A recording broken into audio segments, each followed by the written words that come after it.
Hello dear student, स्वागत है आप सभी लोगों का केयर क्लब क्लासेस में। आज जो आपकी ये अपडेट है ये मेडिकल से रिलेटेड है।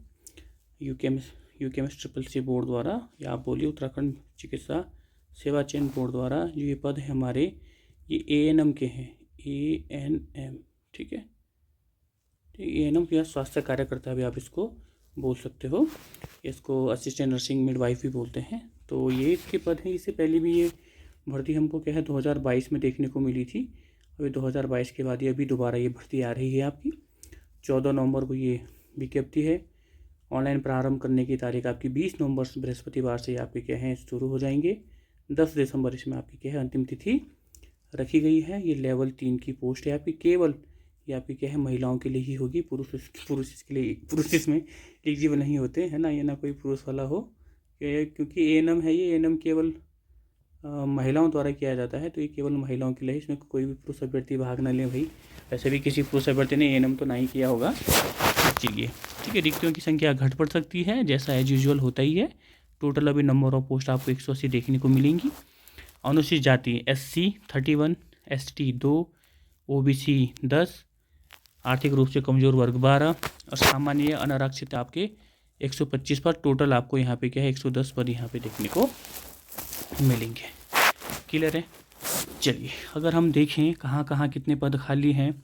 अल्मोड़ा में आपके 26 हैं, बागेश्वर में 14, चमोली में 20, चंपावत में 3, देहरादून में 6, 10, 20 टोटल हिसाब से आपको 180 पद देखने को मिलेंगे। ओके, क्या कह रहा है भाई, लेवल 3 की पोस्ट है आपकी। क्या होना चाहिए आपके 6 माह का कोर्स या आपका 2 क्या होना चाहिए एएनएम का डिप्लोमा आपके पास क्या है होना चाहिए। साथ ही साथ अभ्यर्थी का उत्तराखंड नर्सेज मिडवाइफ काउंसलिंग में क्या है इसका पंजीकृत होना बहुत ज़रूरी है। अगर ये यहाँ पे पंजीकृत नहीं है तो ये एलिजिबल नहीं होगा। या आप ये बोल सकते हो कि इसकी जो लास्ट डेट है 10 दिसंबर, 10 दिसंबर से पहले क्या है उत्तराखंड की जो नर्सिंग काउंसलिंग उसमें इसका क्या है रजिस्ट्रेशन हो जाना चाहिए। क्लियर है। आज एज की अगर हम बात करें तो मिनिमम 18 वर्ष होना चाहिए और मैक्सिमम क्या है 22 वर्ष से अधिक प्राप्त ना हो। साथ ही साथ इसमें जो आपको छूट दी जाती है वो छूट भी आपको यहाँ पे मिल जाएगी। यहाँ पे ठीक है, अधिकतम छूट यहाँ पे ये 5 वर्ष हो गया आपका। अनुसूचित जाति, जनजाति और OBC को यहाँ पे 5 वर्ष की छूट मिलती है।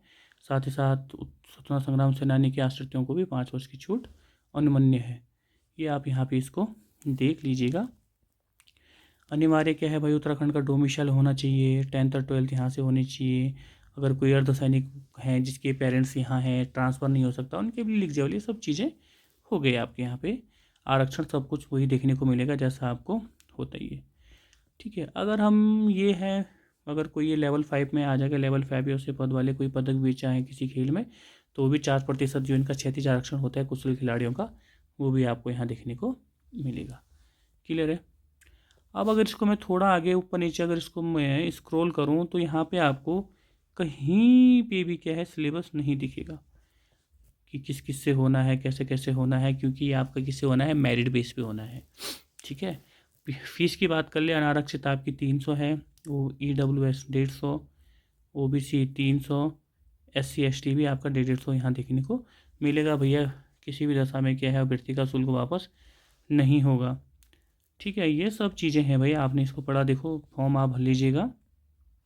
इसका क्षैतिज आरक्षण है कि कहाँ कहाँ कितनी सीटें हैं। आपको ये फॉर्म जो भरना है, आपको इनकी जो ऑफिशियल वेबसाइट है उस पर आपको ये भरना है। ठीक है, आप इसमें मैं लिख देता हूँ। वैसे यहाँ पे इनिशियल में स्टार्टिंग में ही यहाँ पे इन्होंने वेबसाइट भी मेंशन की है कि कहाँ आपको ये फॉर्म भरना है। ये देखिए, आप इनकी वेबसाइट UKMSSB.org पे जाके आप क्या है फॉर्म इसका भर सकते हो। ठीक है।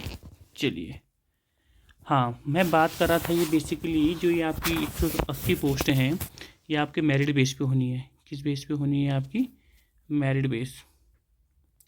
ये आपका मेरिट बेस पे होना है। और जो मेरिट लगेगी आपका वो एएनएम प्रशिक्षण में जो आपके मार्क्स हैं, है ना, एएनएम में जो आपके मार्क्स हैं उसके आधार पे ये होना है।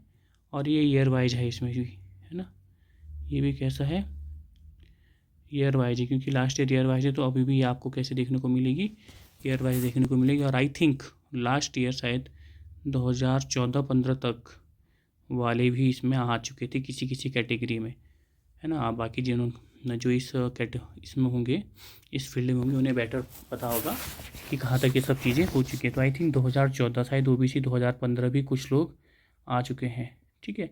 अब इसमें ये फ़ायदा ये देखने को मिलेगा ईडब्ल्यूएस वाले क्योंकि ये नया है भाई, तो इसके ये आपको मे बी इस बार 2016 या 17 वालों तक का भी नंबर पड़ जाए।